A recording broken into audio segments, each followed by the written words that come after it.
नमस्कार, मैं पूनम शर्मा और आप देख रहे हैं TN News 24 आवाज जुर्म के खिलाफ। तो चलिए देखते हैं आज की खबर में क्या कुछ है खास। फरार अभियुक्त सारिक उर्फ साटा पुत्र सायक हुसैन निवासी मोहल्ला पजाया दीपासराय थाना संभल जिला संभल के विरुद्ध धारा 25 BNSS कुर्की की कार्रवाई हेतु आदेश जारी किया गया है। उक्त आदेश के अनुपालन में अभियुक्त सारिक उर्फ साठा उपरोक्त की चल अचल संपत्ति को माननीय न्यायालय सीजन संभल स्थित चंदौसी के आदेश के अनुपालन में कुर्क किया जाता है।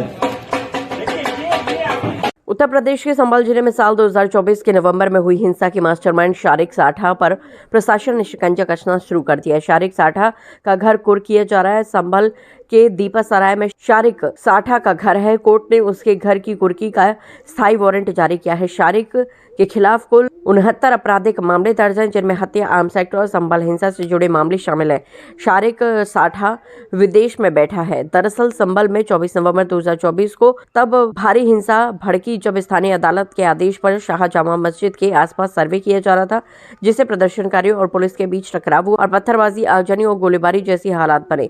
इस हिंसा में कई लोगों की मौत हुई थी, जबकि अन्य घायल हुए थे। हिंसा के दौरान अधिकारी इलाकों में कानून व्यवस्था बनाए रखने के लिए तैनात रहे, लेकिन हालात काबू से बाहर हो गए।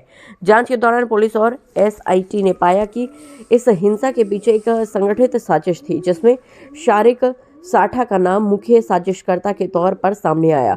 शारिक साठा जो दुबई से सक्रिय है और वह पिछले कई सालों से अपराध की दुनिया से जुड़ा रहा है, जिस पर 60 से अधिक आपराधिक मामले दर्ज हैं। पुलिस का दावा है कि उसने हिंसा में हथियारों की आपूर्ति और भीड़ को बढ़ाने में भूमिका निभाई थी और अपने स्थानीय सहयोगियों के जरिए घटनाओं को निर्देशित किया।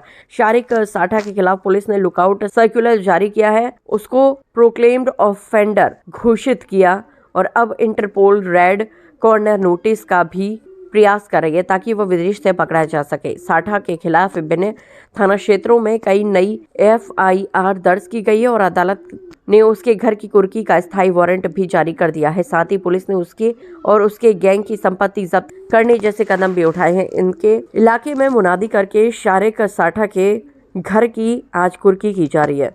जनपद संभल में 24 नवंबर 2024 को हुई हिंसा के मास्टरमाइंड शारिक साठा, जो कि यहाँ से 2020 में भारत से फर्जी पासपोर्ट के माध्यम से भाग के दुबई चला गया था। उस व्यक्ति की कई राज्यों की पुलिस को तलाश है। इसके ऊपर 69 मुकदमे विभिन्न राज्यों में दर्ज हैं। 24 नवंबर 2024 को यहाँ पे जो हिंसा हुई थी उसका ये मास्टरमाइंड है। जंगी ऐप के माध्यम से अपने गुर्गों से बात करता था। इसका एक गुर्गा, मुख्य गुर्गा जिसका नाम गुलाम है, वो अभी वर्तमान में मुरादाबाद जेल में बंद है। इन सब लोगों के द्वारा इस घटना को कारित किया गया था। इस व्यक्ति को गिरफ्तार करने के भरपूर प्रयास किए गए। इन सभी प्रयासों के बावजूद पुलिस है वो अभी तक उसको गिरफ्तार नहीं कर सकी, तो इसलिए माननीय न्यायालय से 2 केसों के अंदर इसके खिलाफ कुर्की की कार्रवाई है और वो भी करवाने के लिए आग्रह किया गया था। इसके आधार पे ये कुर्की की कार्रवाई आज की जा रही है। जिस मकान में वह स्वयं अपनी पत्नी के साथ में रहता था, उस मकान को कुर्क किया गया है। बाकी जो इसके रिश्तेदार रह रहे हैं उन भागों को छोड़ दिया गया है और अब इसके खिलाफ परमानेंट वारंट इश्यू भी हो गया है। इसके आधार पे रेड कॉर्नर नोटिस भी है, वो भी इश्यू करवाया जाएगा और इसको जल्दी गिरफ्तार करके भारत लाके माननीय न्यायालय के सामने पेश भी करवाने के प्रयास किए जाएंगे।